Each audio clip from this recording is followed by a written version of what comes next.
Hello there guys, welcome back to Younes Talks Football, welcome back to a brand new video. I hope all of you are doing well today as we get cracking for another double upload. It is video number 1 out of 2 because I've paid attention to what's happened and we've already had quite a bit, so I know that later on there's going to be more, so we're going to do it in 2. This is video number 1. Be sure to catch video number 2 later on tonight, and in order to be here for that, you have to make sure you're hitting the subscribe button. So make sure you are doing that. Hit that subscribe button, hit that notification bell to be notified once I have uploaded. Do not forget to check out the socials on screen and in the description as well.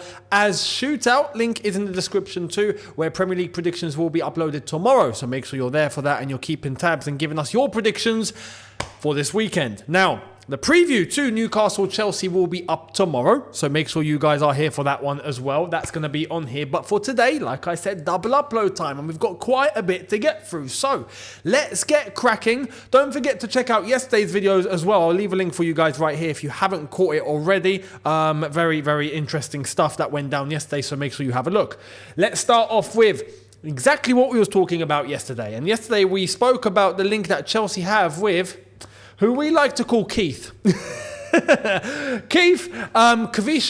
Kvaratskhelia of Napoli. And again, like I've said, if I'm butchering his name, then I'm sorry. But at this point, look. Okay, so we try and come to a compromise. So we just call him Kvara. Kvara or Kvara? Is it even that's a problem? Because it's spelt with a V, but it's pronounced like a W. And I'm just like, oh, this is too much for my head. It's hurting my brain. We'll just call him Keith. Anyway. This is the latest, because yesterday we were talking about the link between him and Chelsea Football Club. Today, Fabrizio Romano has actually come out to clarify the situation, so let's get right into it. Here it is. Kvaratskhelia is not a concrete target for Chelsea at this moment in time, and they still believe Mudryk is the future in that position. We also have the clarity here from Fabrizio. Chelsea still believe Mudryk will be the future in that position, so nothing has been decided in terms of investing big money there for another player. So it says, this is the thing, it's good to be able to... I don't shy away from telling you what the news is. Even if it's not legit, I show you, I will tell you that I think it's not legit. And actually, I've got an example for one later on, so make sure you're here for that. But when it comes out that it's not legit, and we now hear from Fabrizio, it's only right to show you guys that as well, so we have complete understanding of the situation. It's not a surprise that we don't actually have a concrete link with Kvaratskhelia, because right now, it does seem like we are focusing on Victor Osimhen. It would be pretty insane to focus on Kvaratskhelia alongside Osimhen at the same time, having to fork out 300 million or whatever it's going to cost to get both. Whilst, yes, there's a case to be made for Mudryk. There is. Left winger. He is our left winger, who we're hoping is going to grow into an absolute world beater because, you know, the potential is there. So... it makes sense. It makes sense in terms of what Fabrizio has said to clarify this situation. So that's the latest on Keith. Let me know your thoughts down in the comment section below. Now, the latest on one player that we have returning is Nkunku, and we have an update on how he has been training in the lead up to Saturday's game against Newcastle. So let's get right into it. Nkunku trained partly with the team yesterday. If he makes progress today and tomorrow, he could make the bench versus Newcastle. So this is the clarity here. Don't expect him to start. There's no chance that he starts. And to be fair, correctly so, because we've got, it seems like, things clicking to a certain extent in that attacking area.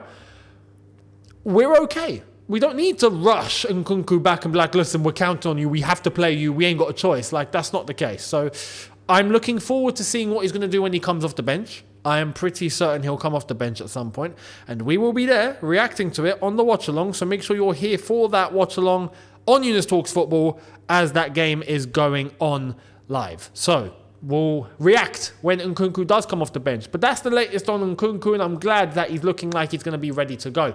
Let's shift our attention to transfers, and like I said earlier on, there's one link, right, which... I'm not entirely sold on. And I want to be sold on it, but I'm not entirely sold on. However, before that, let's get to one link where, again, I need to play this card of what are we doing? Let's get into it. Chelsea have joined the race for 16-year-old Palmeiras winger Estevão Willian, who is considered one of the best prospects in the world, nicknamed Messinho. What? Messinho. So are they trying to combine like Messi Ronaldinho or something, or Messi and any Brazilian during the 90s and the noughties that had Inho on the end of their names, like, and even before that. What's going on here? Messinho. No, why don't you just call him the new Messi or the new Ronaldinho? Not Messinho. Anyway, I understand it's a Brazilian club, so they're trying to take Messi and make him Brazilian. Probably is that. Maybe they're trying to say this is who he is. He's a Brazilian Messi, right? Which is pretty crazy considering the talent that Brazil have had in the past, historically. There's tons of examples they could have used. But he shares a name with Willian, so you got to stick that into the mix too. Listen, 16 years old, high prospect. We are linked with every single South American kid that there is to be linked with. Our scouting department in South America are working overtime, it seems like. So listen, like I said before, we can't get every single young player on the planet to Chelsea. We just can't. So go for the very best if you know that this is a diamond waiting to be formed into a proper diamond, And if that's the case, cool. If he's just a good, young player, then leave him be. We don't need to get every single kid to Chelsea Football Club, right? So let's see what happens. Once again, I'm going to let you guys know. If you know anything about this player, please let me know in the comments. If you are South American, if you are Brazilian, if you do actually follow, if you are aware, let me know down below of what you think of this new touted Messinho Estevão Willian. So let me know. Much appreciated. Now, going to what I said earlier on, the one link that I'm not entirely sure on, but I would like for it to be the case, is this. Let's get into it. From 90 minutes, Chelsea to raid Wolves for left back. And as you can see by the flag, you can now understand why I have significant interest in this. And it's Ryan Aït-Nouri.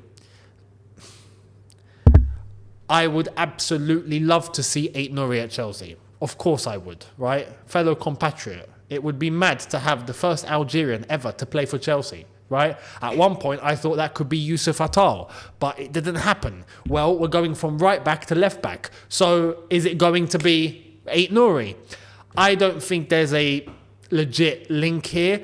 The interest might be there, and according to the article, it's because Chelsea are looking like they're going to be selling Ian Maatsen. So because they're selling Ian Maatsen, and they do want the depth, they don't want to just have to rely on Chilwell and Cucurella, Aït-Nouri is a target. But listen, if you've got Cucurella, you've got Chilwell, that covers that position. You need someone else who's ready to fill in when they're called upon, but that's not Aït-Nouri. Aït-Nouri is a first-team footballer. He needs to be playing week in, week out like he is doing at Wolves. That's just not going to be the case at Chelsea. Unless, if he overperforms, if he does better than Cucurella, if he somehow does better than Chilwell, which is a possibility, you never know, well, then we're going to have a complete other discussion of, all right, what we're going to do with Cucurella, or what we're going to do with Chilwell, which would be crazy. So this is why I can't see it happening. I can't see it happening. And for the same reasons why Ian Maatsen's not playing, it's probably going to be the same reason why Aït-Nouri doesn't get any game time. So I don't see it happening. And for Aït-Nouri's sake, I wouldn't entertain coming to Chelsea, even though I'd love to see it. Like I said, it would be great to have an Algerian play for Chelsea for the very first time. I would be gassed. But probably not the right move. So, yeah, we'll see what happens. Let me know your thoughts. Aït-Nouri is killing it at Wolves, by the way. And even internationally. He's had the call up for Algeria. I've seen him play. He's doing very well. So keep doing you. You keep doing you. He's still young. There's still time. So there's no rush. As far as I'm concerned, there's no rush. We can see later on in a few years or a couple of years to understand where in the market he might fill in. Now, that's Eight Nori. Talking about players and having to leave for certain reasons, well, we've got the latest on Lewis Hall, and now it seems like all is coming to light. Why did he leave Chelsea? Well, Nizar Kinsella fill us in. Chelsea, who spent more than they anticipated to win 2 bidding wars this summer, looked to the academy, Lewis Hall, to raise funds to balance the books to ensure they stay within financial fair play rules. It goes back to the point that I made back then when Lewis Hall was on the market and everyone was going crazy about it. And I was coming on there and saying, look, I would like for him to stay, but I understand why he's up for sale. For the same reason why Mason Mount was up for sale. I'll say this now, I truly believe a player like Mason Mount, or even Lewis Hall, if they weren't academy players, they would still be at Chelsea. If we had bought them from somewhere, they'd still be at the club. But these players are generating pure profit. It's pure profit. So for financial fair play, to balance the books, on top of the deals that we did get done where we spent a lot of money, Chelsea are obviously going to be looking to academy players or players that came from the academy that are going to generate that pure profit, that are not in the first team solid properly yet, that can generate enough money. Lewis Hall fits the bill. So that was the reason. It was FFP. That's it. On top of that, Newcastle came calling. His family on Newcastle, we grew up Newcastle, so it only makes sense. But that's a cherry on the cake. And the main reason is financial fair play. So it makes complete sense. So there we are. To clarify the situation, that's the reason. Now, let's move elsewhere as we start approaching the end of this video. We're going to finish up on Chelsea on this. So let's check out what an old Chelsea manager had to say. And I'm surprised. I didn't expect this. Maurizio Sarri. At Chelsea, I had a hard time in a place where no coach could last 2 years. But then in the last few months, I had fun. And I was wrong to want to leave. Not so much Chelsea, who wanted to keep me, but England. Going back to Italy was a mistake. Man, that's actually mad, you know, because it's mad at the time. Sarri was getting a lot of, I wouldn't say hate. It wasn't hate. But you had the match-going fans that they just couldn't identify with him. They just couldn't have that relationship. They just didn't feel right? I don't know why. Things towards the end of the season, though, started to look like they were clicking, or they started to click, and then we ended up winning the Europa League, and it actually felt good. You know, we destroyed Arsenal that day. We played beautiful. Eden Hazard was thriving under Sarri. So it was a case of, okay, where could it go? But we had already heard the rumours and the links that Sarri wants to leave England. He's homesick. He wants to go back home. So it was a case where we kind of knew what was going to happen. Sarri's leaving at the end of the season, right? But now we hear this. Yeah, what could have been? What could have been? What could have been if he actually stayed and we actually grew on that Europa League win and tried to progress further? Who knows what we could have done? Who knows? And would Eden Hazard have left to Real Madrid in that first instance? Would he have left? Maybe not. Maybe not.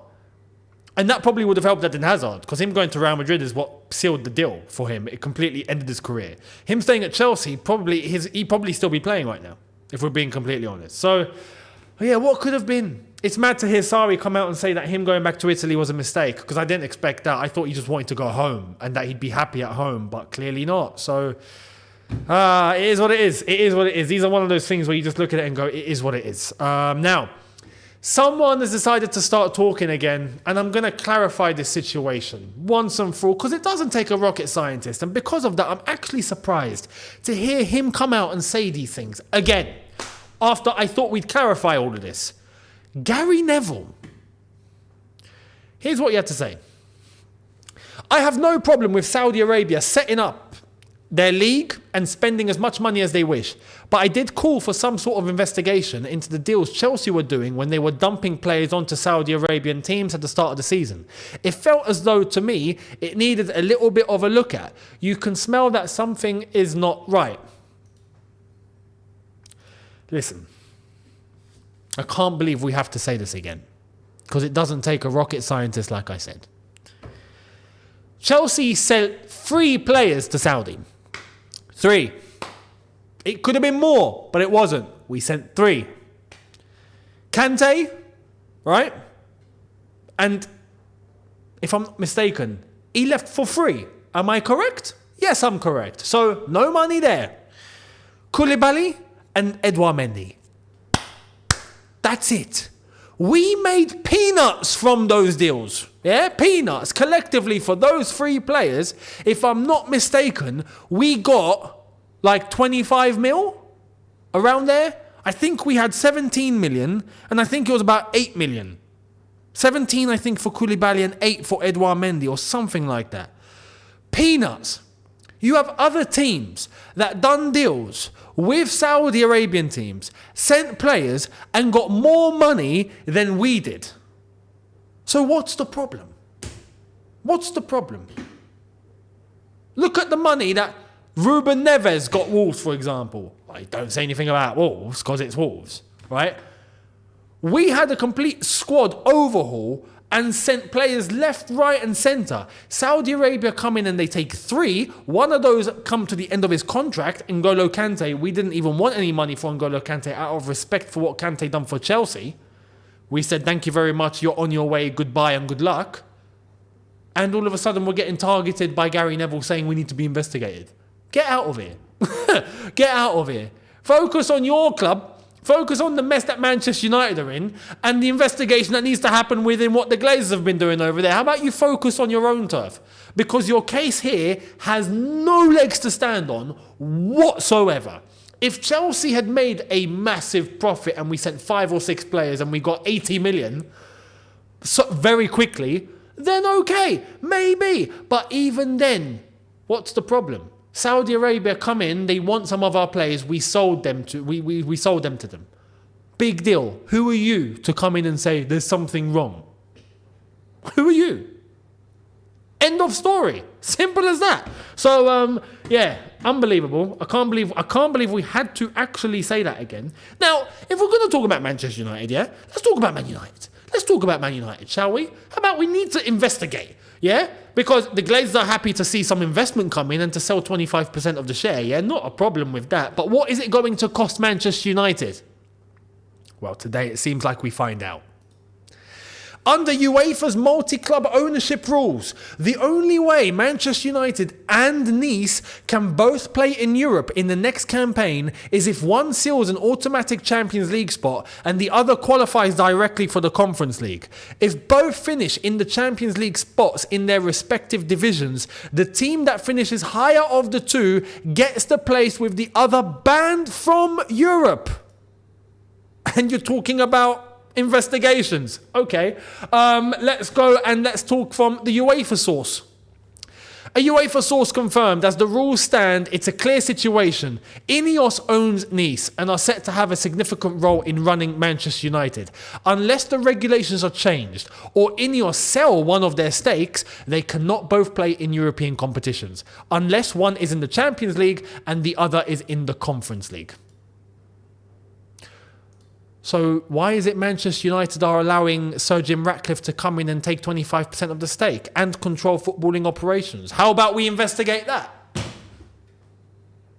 As far as I'm concerned, I think this is more shady, because this is jeopardizing Manchester United and what they might actually do.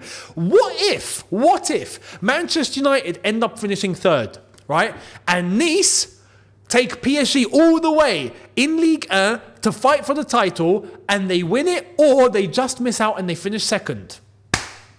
Manchester United are kicked out the Champions League. Well done. And that doesn't need an investigation? How can this be allowed to happen? How can the Glazers look at this and go, hang on, if we get a Champions League spot, we're at risk of not playing Champions League football because you are coming in, that we're allowing you to come in, and you're going to jeopardize us because your team has done better in their division than we have in ours. But we're going to allow this deal to go through and you can come in and take 25%. Not a problem. I'm sorry, but that is shady. So if you want to talk about shady, Gary Neville, look in the mirror. Simple as that. I find it despicable that Manchester United can allow this to go ahead. If I was a Man United fan and I heard this, I would be going nuts. Because the UEFA are not going to change the regulations. And if they do, well, even that might be shady. Yeah? Why? Why all of a sudden have we just changed the regulation to accommodate this? Why? So it's absolutely incredible. But it means that the only way that both can coexist in Europe isn't even a Europa League spot. It's the Conference League. Now, who wants to play Conference League? And Nice are doing very well in Liga at the moment. So this could actually happen. Respectfully, Manchester United are a bit in the mud, like I've said. I don't expect them to make a Champions League spot. So maybe this doesn't happen. Maybe the Glazers don't even have faith in Manchester United. Maybe they're looking and going, we're rubbish. We're not going to make Champions League football, so this isn't a problem.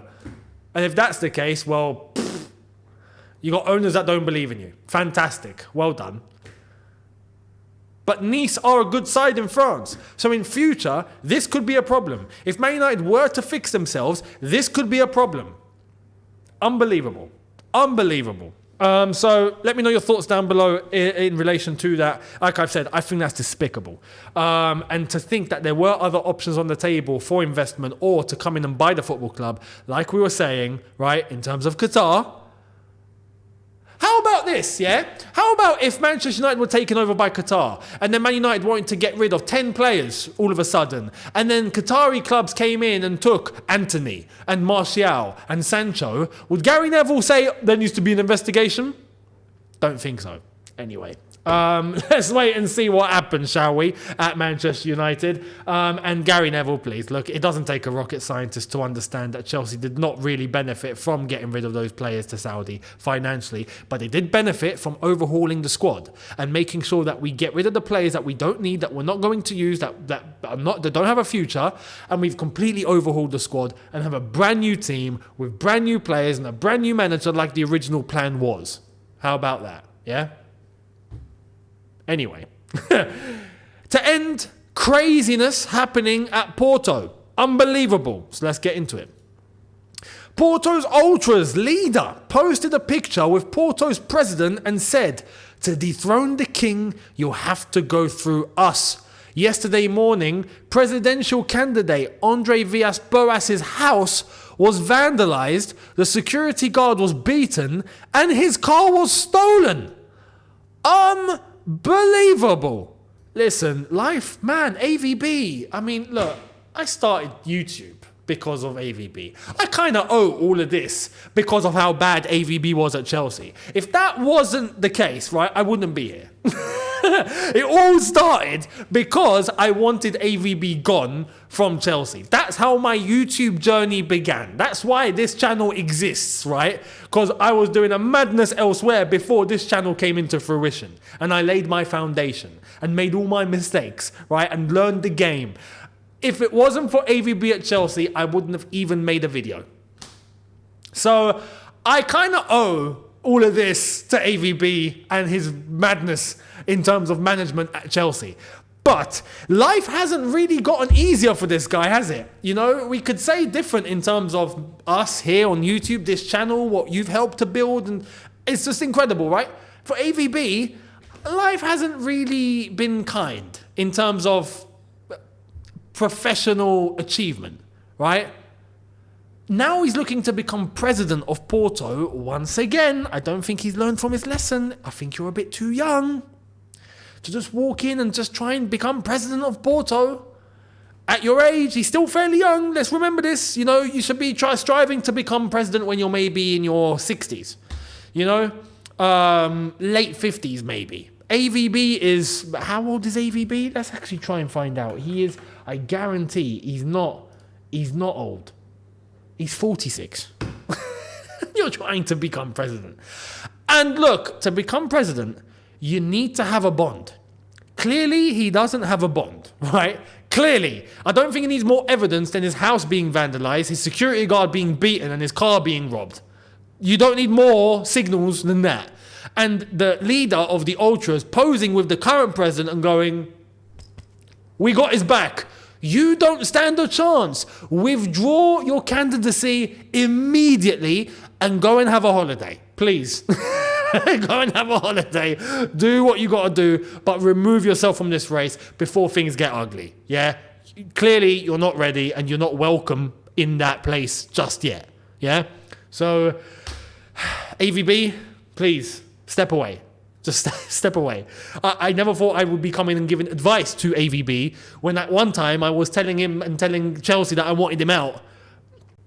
Respectfully, I am telling you, you must leave this one as well, yeah? But I'm kind of trying to help and go, AVB, for your own sake, please, withdraw, yeah? For your own safety, withdraw. So let me know your thoughts. I think it's absolutely crazy, by the way. Let's not justify vandalizing his house, beating up his security, taking his car. What? Because he has put a candidacy to be president of the club that you deem to love? Like, come on, man. That's disgusting. That's disgusting. So there's absolutely no reason. But AVB, you're not going to change the situation. So withdraw. Just withdraw. Yeah? Back down and come back in 10 years. There we are. Let me know your thoughts down below. Much appreciated on everything that I've discussed in this video number 1. Thank you all so much. And I will see all of you later on tonight for video number 2. So make sure you're here for that. Much appreciated. In order to be here for that, hit the subscribe button, hit the notification bell to be notified once I have uploaded. On top of that, smash the like button if you have enjoyed this, and don't forget to check out the socials on screen and in the description for you right now. Much appreciated, and I will see all of you later tonight. Have a good one, people. I'll see you then. Take care and peace.